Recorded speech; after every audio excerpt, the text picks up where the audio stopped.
Hello and welcome back to the ROKER RAPPORT Extra podcast. We are on the back of a 1-1 draw with Wycombe. It was a poor performance, but unbeaten run still intact at home. Still only one defeat in whatever it is, 16, 17 games. Still on course for automatic promotion at the moment, and one bad performance in 9 is not too bad. I'm off to the game on Saturday. We've got, for probably the first time I think in 2 weekends in a row, we've got Walsall at the Bescott Stadium. And to join us to talk a little bit about Walsall, because it's been a little while since we've played them, we've got Joe, who's wrote for them for the Express and the Star, who probably knows a little bit more about Walsall than we do. But how are you doing, Joe? You well? I'm very well, thank you. Yeah, thanks for having me on. Looking forward to the podcast. It sounds really good.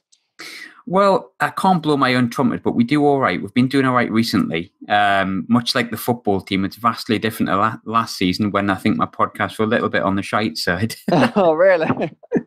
From my side, anyway. Yeah, but I was depressed every week. We were just getting beat consistently. It was shite. Mate, after the last few years you've been through, I don't think you can be blamed for that, can you? It's been absolutely incredible. I think everyone's sort of had an eye on Sunderland over the past few years and what you've been through. I've said just talking to my mates and things, I think you can't not sympathise with Sunderland fans for the past few years. But I'm glad it's turning around for you.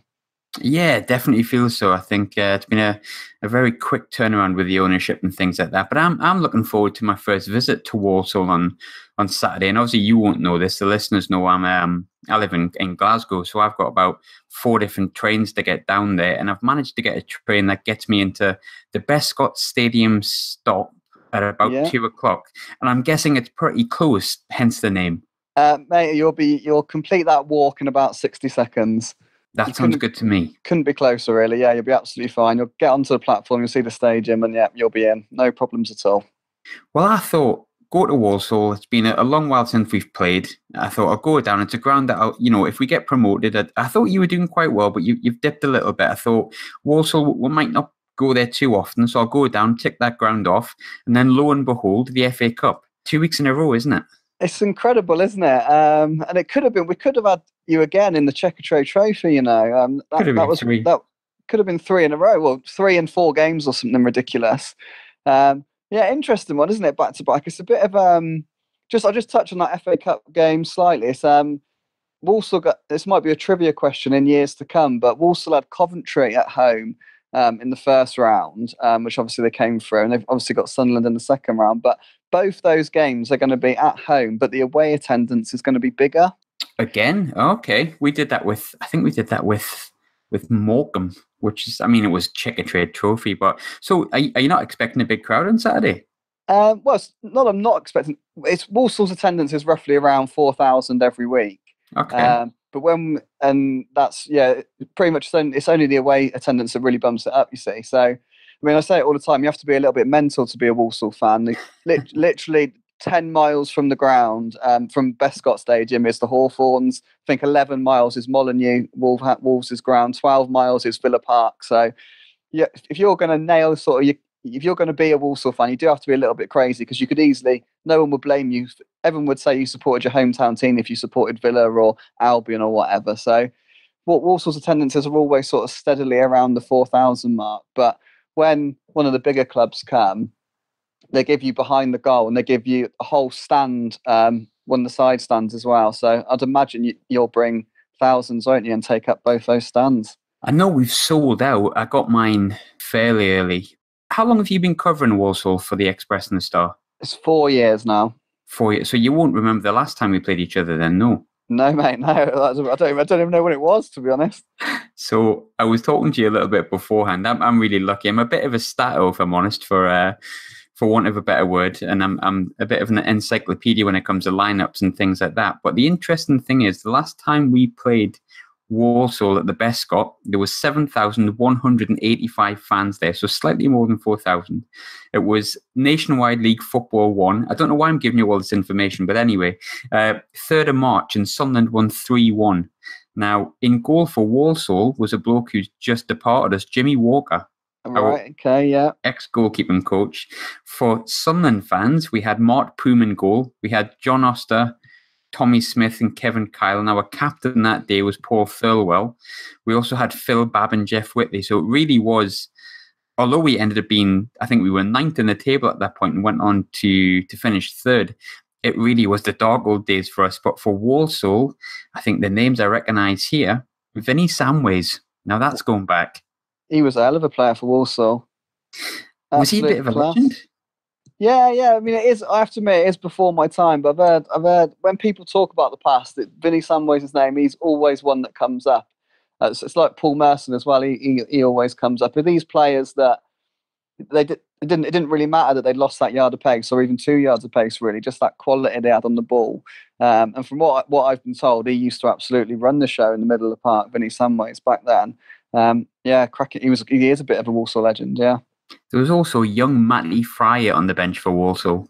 Yeah, Matty Fryer. I mean, he's back at Walsall now. He's on. Is he? Yeah, he coaches in the youth team. They thought, it was about 18 months ago, they thought they were going to re-sign him actually. And I can remember talking to one of the directors at the time. He said it was like if a Walsall, that was like when Liverpool re-signed Robbie Fowler. It was sort of along those lines. But unfortunately, he just cannot get over those injuries, Matty Fryer, which is a real shame because he's still, I think he only might be 31, 32 now. And he would smash him in if we could sign him. But unfortunately, yeah, he's been restricted to a coaching role. So back at that time, I mean, I'm looking through our team, and I mean, Julio Arca, Byfield, Thornton, Michael Ingham on the bench. I mean, we're really going back. We're talking 14 years ago. There's a lot has changed at Sunderland, as I think we all know. But Walsall, we're now 14 years down the line from that day. Yeah. What's changed? Because you started the season quite well, but you've dropped a little bit, haven't you? So in terms of this season, yeah, started incredibly well. I mean, way better than anyone expected. I mean, it was obviously struggled last year, narrowly avoided the drop. And then this season, the day before the Plymouth game, the day before the opening day, they only had one centre-back on the books. And they literally 24 hours before kickoff, it was before that noon deadline, they managed to bring 3 players in. Of which one of them was a centre-back called Jack Fitzwater, who was actually on loan with the Saddlers last season from Albion. But the season, I mean, they were unbeaten in their first 7 games, and they were so good, it was ridiculous. I mean, everyone got a little bit carried away, and you couldn't help it, really, because they've got... Dean Keates came in last season, the manager, and he set them in this 4-4-2 formation, just a very, very traditional 4-4-2, everything you'd expect. 2 flying wingers, a target man and a quick striker, a sort of a holding midfielder and a box-to-box midfielder, everything like you'd expect from a 4-4-2.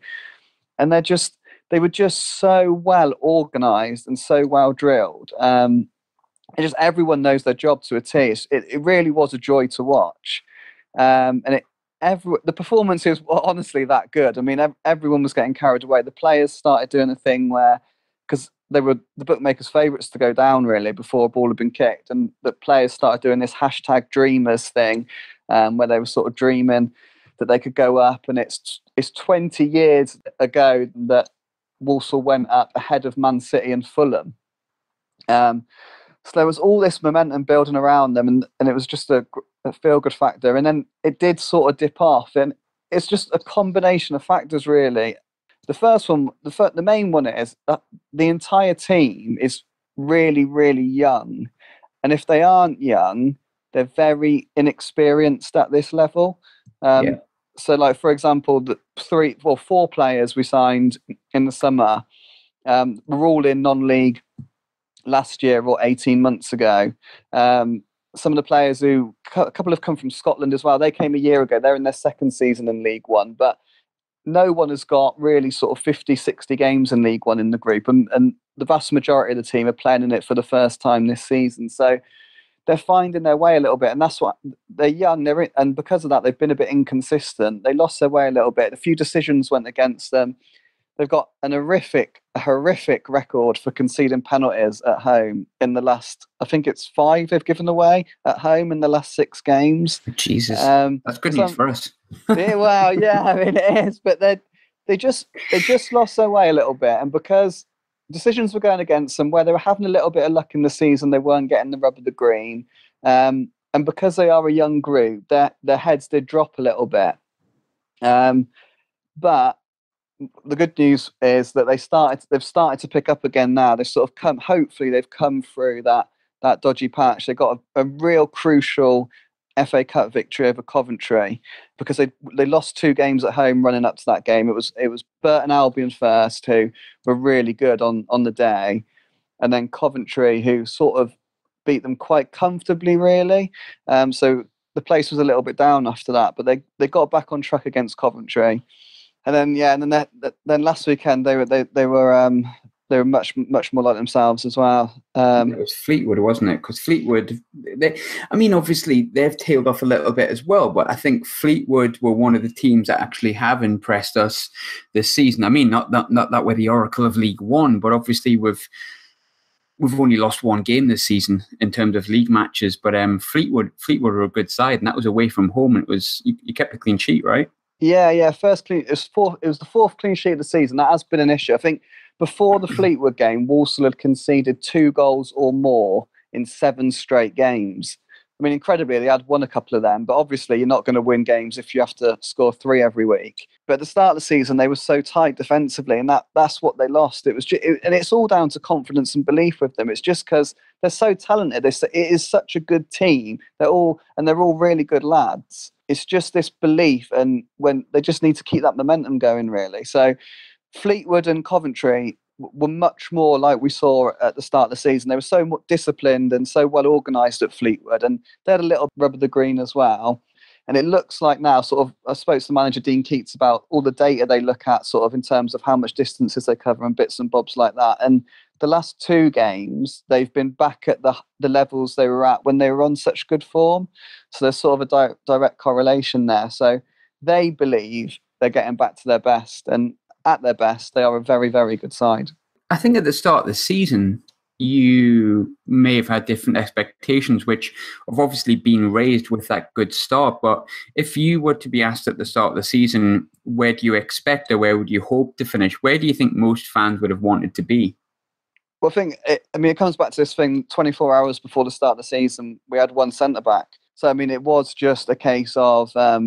It would have been at that time. It was survival. And Dean Keates, even now, he says the first target for the season is to get to 52 points, and then we'll assess it from there. But last year was an absolute disaster. I mean, there's no doubt in my mind that the team that finished the season was in the worst 4 teams of the season. They had a disastrous January.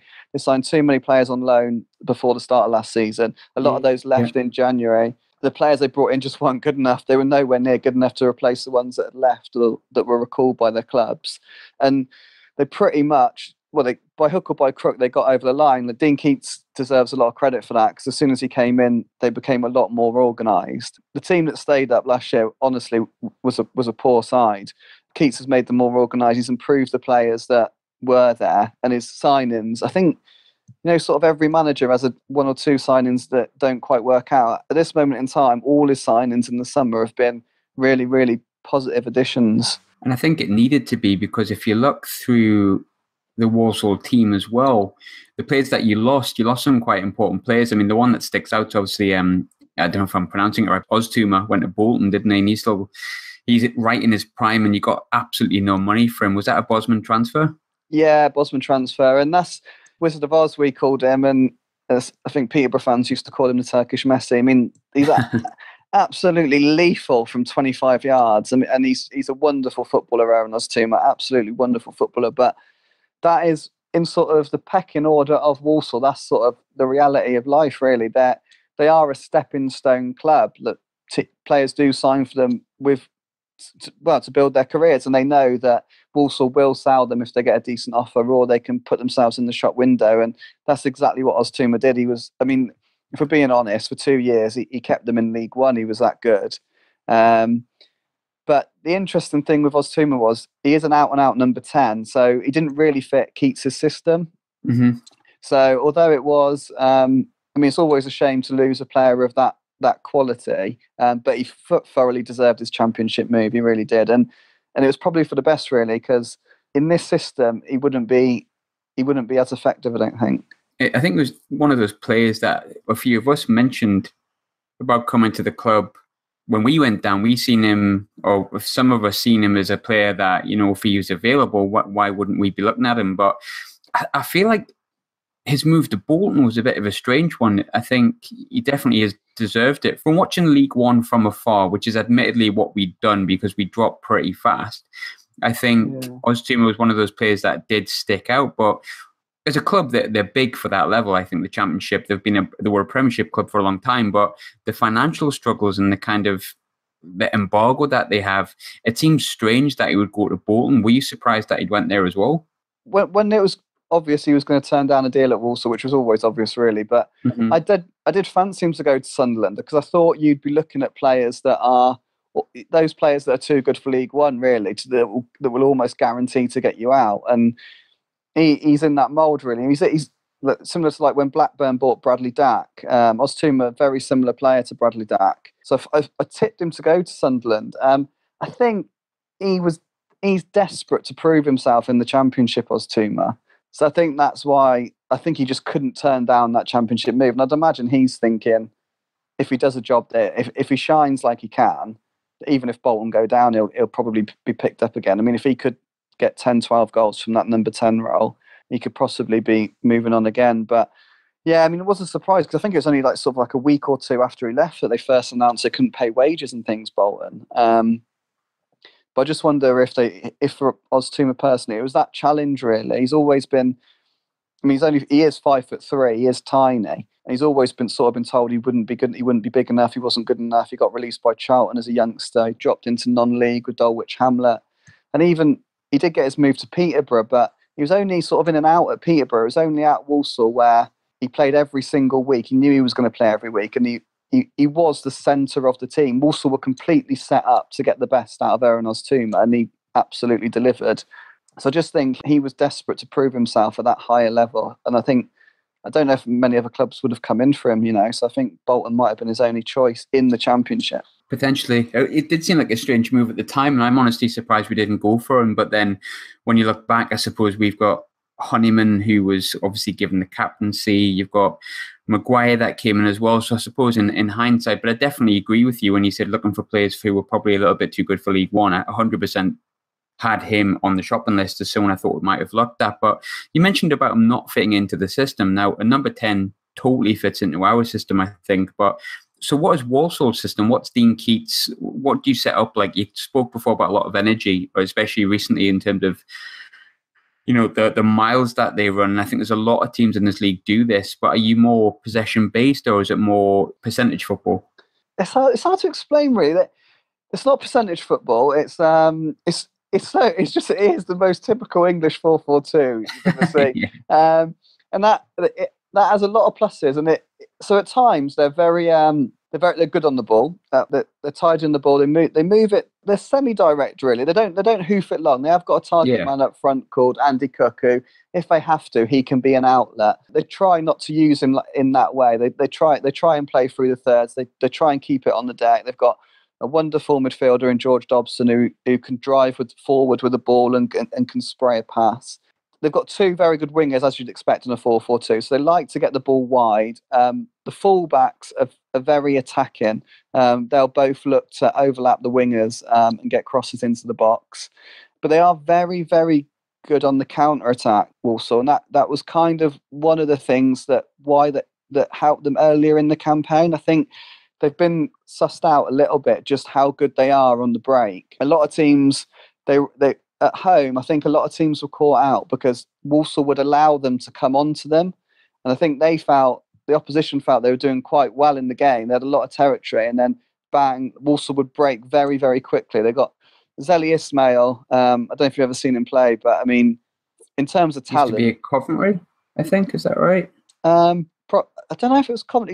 He's had so many clubs, it's ridiculous. Villa, I think he was at one point as well. I want to say he was at Villa. Maybe I've got that mixed up. He was definitely at Wolves as a youngster, and he was actually labelled the £100 million player when he was at Wolves. A potential £100 million player is a sort of a price tag he's never lived down, really. That's pressure. That is pressure. Yeah, it was wrong. It shouldn't have been said. I think it has weighed on his shoulders a little bit.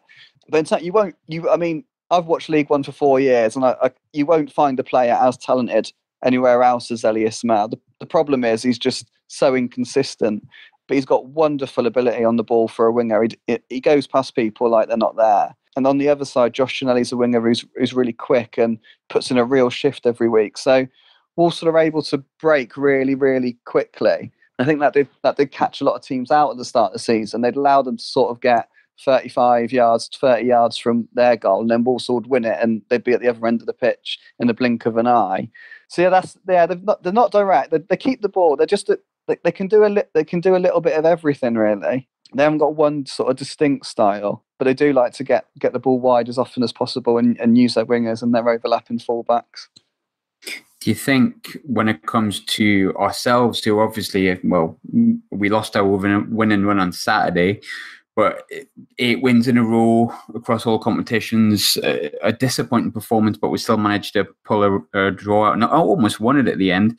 Do you think that that'll play into the mind of Dean Keates and he'll go and try and hit us on the break? Or do you think you could take the game to us? It's your home game. I know a lot of teams don't really care who they're coming up against and they just want to go for it in this league. I think we will. I think we will try and hit you on the counter, to be honest. I mean, I love Dean Keates. I get on to him really well, but I can never second guess the guy. He always, whenever I say anything, he honestly does the opposite. And I don't know how, because I watch him every single week, but he loves to throw a little spanner into the works. But I think, I don't know, you tell me, but for us and I suppose it's for everyone in League One, as soon as the fixtures list came out, everyone wanted to know when we were playing Sunderland, when we were going to the Stadium of Light. To me, that would, on your end of things, you must go into games incredibly confident. You must go into games knowing you're the division's heavyweights, if you like. A little. And I would expect Sunderland to come to Walsall on Saturday with the players you got. I mean, I've looked at you. I go through your squad, and it's just there's so many good players there that we can roll these over really. And I think that's the one thing that could, if that is the case, I mean, I could be doing you a complete disservice, but I mean, you could go on, and there's no doubt if you click, you could win the game. But I do think Walsall would fancy their chances on the break. I'd imagine that's how the game's going. I think they allow you to sort of come onto them a little bit and then perhaps pounce with their wingers and their quick frontman. I think, you made the point before, and you don't want to come across as too overconfident because it can delve into arrogance, as it can do. I think, we have expectations of doing well. I would say that the turnaround for ourselves has been really good and really fast. I think I don't know how many fans expected us to be doing as well as we have done, because we've only lost 1 league game this season. We had a bit of a sticky patch where we drew against Oxford and Fleetwood, though. That I think it made us realise in games like Saturday with Wickham, made us realise that we're not just going to be able to walk into this league and win it. But I mean, there's not a team I necessarily fear in this league. I mean, there was, on paper, I would probably say Portsmouth and Peterborough. And Peterborough really didn't impress me. And I think they've got some of the league's best players in, obviously, Jason Cummins, living in Scotland. I've rated Cummins for a while. I think he's been really, really good. And I think Madison's an excellent player. But talking of Scotland, I've noticed you've recently signed up Russell Martin. Yeah, that's right, yeah. When did that happen? It happened a couple of weeks ago. It's probably about a month ago now. And he is very good friends with Dean Keates, which is basically the only reason why we've got him. He was on trial with Albion, West Brom, in the Championship, and sort of he was there for quite a while. They really weighed up whether or not they were going to bring him in. And he basically said to Keates that he'd only sign for Walsall in League One. He wanted to stay in the Championship and play, but if he wasn't going to get that Championship move, he would only sign for Walsall. And when it was clear that Albion weren't going to take him on, I think, wow. I mean, I don't know if you know anything or not, but I was told that we did a story on it that basically all the big guns in League One came in for him, which I would assume would be Sunderland, but I haven't got that on record. But he turned them all down. He said he made a promise to Dean Keates, who he played with at Peterborough, and he's come in as a player coach. Absolutely. I mean, smashing bloke. I mean, I can't. I've interviewed him twice now. I mean, he's just an absolute dream to deal with. I can't even put into words how good he is to deal with. He's absolutely fantastic. So switched on. But Walsall have got a lot of young players, and he spoke to me the other day about how he really wants to give them more belief. That's the issue with Walsall, really. A lot of the lads don't realise how good they are. I think it's almost, You know what I'm saying there about when Yeah, of course. Sunderland like are a big deal. I think if you play for Sunderland, you're going to turn up on Saturday full of confidence. And I think sometimes Walsall players feel, oh, we are just little old Walsall, really. Like, I think that's held them back in the past. I really do believe that's held them back in the past. And Russell Martin, when I spoke to him the other day, he talked about that. And now he wants to give these players more belief because honestly, they're such good players. Over the last 2 years, this team compared to the last couple of teams, it's so much better. They've got so much more potential. They can really challenge because, to me, League One's bang average. I mean, I agree. It's a dreadful league. I mean, the top four are going to be the top four. I don't know who's going to be first, second, third, or fourth, but they will be. And then the difference between whoever finishes fifth and 16th, I mean, all the other teams are just bang average and can beat each other on the day. So it's just this consistency thing and putting a run together. And hopefully the addition of Russell Martin will just give Walsall that little bit more nous and experience and hopefully sort of push them back at the table. And when you look through your team, you mentioned about obviously the confidence levels. A lot of the teams around 23, 24, they're still young professionals realistically. And I think having probably someone like Russell Martin's probably going to help that situation. But my concern here is as follows, and this might sound a bit silly and people might laugh at this, but Russell Martin's very experienced. He's been a captain at Norwich. He's played in big games at Rangers. We've got a young boy up top at the moment, Josh Maja, who's scoring freely. If he gets a chance, he puts it in the back of the net. The one concern for me with Josh Maja at the moment is he's still a 19-year-old kid. I don't think he's filled out to the point that he's going to fill out, and he hasn't got that strength. And if I was going to give him a slight criticism, it's that I don't think he holds the ball up too well. You know, he has still got the traits of being a 19-year-old. And my worry with that is that Russell Martin could absolutely dominate him. So please answer this in the way I want to hear it. Does he look fit? Has he started coming match fit? Does he still look like he's lost a yard of pace? Could we do him with pace as opposed to strength? I can't answer that the way you want me to, I'm afraid. He's in fantastic shape. He really is. I can remember, I asked Keates when he signed. I said, "Is there any?" Because he signed late. I mean, he had no pre-season. He's come into this. I can't remember. He's come into the season as well so late. So no pre-season. And missed the first sort of 12 games of the season, if you like. And Keates sort of looked at me and he just turned around and said, "No, he is the ultimate professional. He's in fantastic shape." So. No, I'm sorry. I cannot wait. I'm glad you brought it up. I cannot wait to see that tussle. It's going to be absolutely fascinating because, yeah, it's two players completely at opposite ends of their careers, aren't they? I mean, Russell Martin's now a player coach. He's looking to go into coaching and management one day. And this lad, I mean, I think he's been linked with some big clubs, hasn't he, recently? Yeah, unfortunately for us, I think his contract's up at the end of the season, and I think, as far as we're aware, he's been offered a 5-year, and I think he will sign it based on the fact that there was another young boy who had more potential at the start of the season than Joel Asoro. He's gone to Swansea, and he hasn't really set the world alight. I mean, he's a young boy, but I think he might be looking at. Well, he moved. My mate moved to a championship club, and he's sitting on the bench most weeks. I'm hoping that he looks and wants to stay at Sunderland, but you can't knock him as a fan because when the chances came, it's gone in the back of the net, and he's been excellent all season. But if there is a criticism of him, it is his strength, and maybe it does worry me a little bit that someone as wily as Russell Martin could just nullify him. Yeah, the only thing I'd say, just on what you said, when the chances have come, he's put them in the net. That. The one thing that always strikes me about League One football is the amount of chances that get missed. I mean, gilt-edged chances every single week. If you watch, I mean, I've been watching it for years. I mean, you see you see at least one or two glorious opportunities missed every single week. They just do not get missed in the Championship, and they certainly don't get missed in the Premier League. And that will take you so far. If you've got a striker who you genuinely expect to score, Walsall had one when we finished third a couple of years ago. Should have gone up automatically, but we had a lad Tom Bradshaw who plays for Millwall now. He used to be at Barnsley, I believe.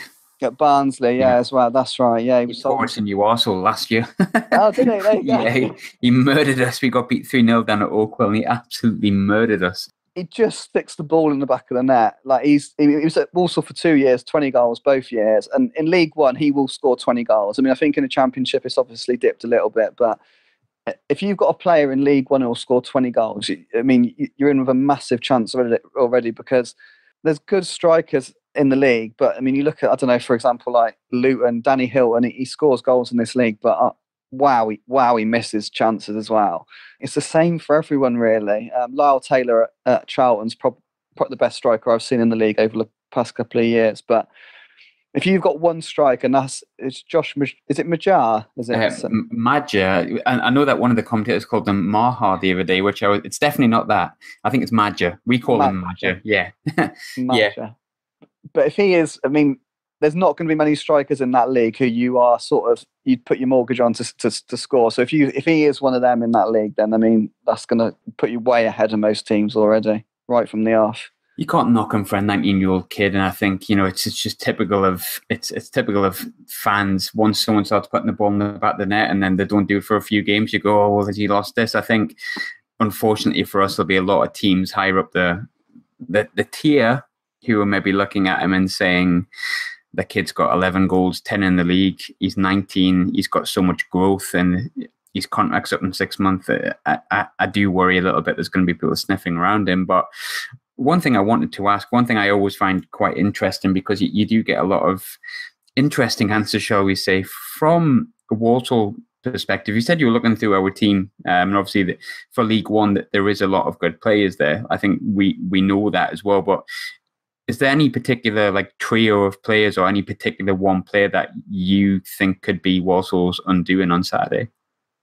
Is Max Power available? Yes, he's back from suspension. Yeah. Yeah, I mean, he's one of those players, isn't he? That's like we were saying at the start, he's too good for League One, isn't he? And maybe the jury's out, maybe on the Championship. But I mean, whenever I've seen him play for over the last couple of years, he's just been absolutely fantastic. Real box to box midfield, everything you want in a midfielder, really, in League One. I think he's fantastic. I like Honeyman. I think he's a good player. Whenever I've seen him play. You got Jerome Sinclair, haven't you? How's he getting on? Jerome Sinclair is a source of great frustration, because if you look at Josh Maja, one thing Josh Maja does is he puts the ball in the back of the net, which is what you want. Jerome Sinclair does everything else apart from that.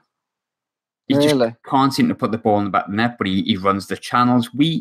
There's an argument to say we play better when Jerome Sinclair's in the team. However, Saturday for me brought home why we shouldn't play Jerome Sinclair. There's an argument we should play both.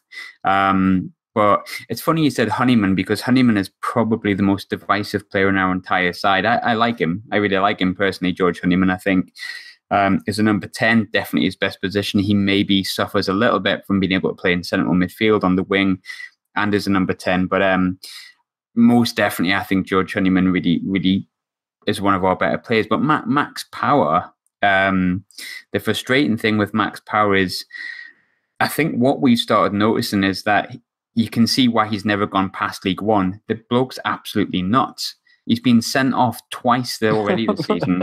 He's been suspended for more games than he's been available. I didn't know that. It's just been stupid things. Like when he came into the team, he scored on his debut, I think, or he scored on his home debut against Scunthorpe. He scored a long ranger in the midweek of that against Gillingham, and everyone's like, "Who's this guy? He looks great." And he was playing alongside Catmull and playing really, really well. And then he got sent off against Oxford for, some people say it was debatable. For me, it was a red card. In this day and age, it was a red card. It was mindless. He just chopped the guy down. It was like not a professional foul, like a when someone's on the break and you just chop them down. It's just cynical. It was a yellow card 5 years ago, unfortunately a red card. But then he came back after one game and he just kicked out with this player from Bradford, just booted him. And the most disappointing thing was he missed. Didn't even get a good connection on it. And with it being his second red card, I think he's been suspended for 9 games this season. So wow.